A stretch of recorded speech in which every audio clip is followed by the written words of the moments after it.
Ma'am, anong tawag sa ganitong klaseng bag po? Ang tawag po namin dito ay Otar Backpack. Yun, Otar Backpack po. At saka sa tribo po ito ng Taot pa, tama po?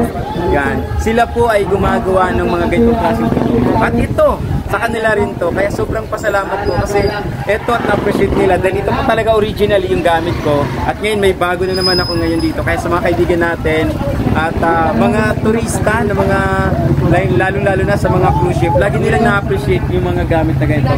Alam niyo ba, napakahalaga sa akin ito. Very special kasi bilang tour guide, inaangat yung hindi lang produkto kung hindi about the tribe.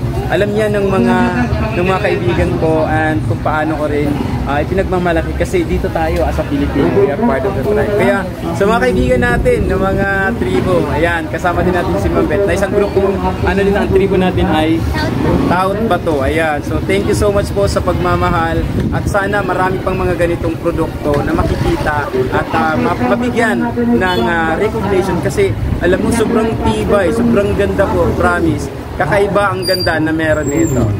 Hey!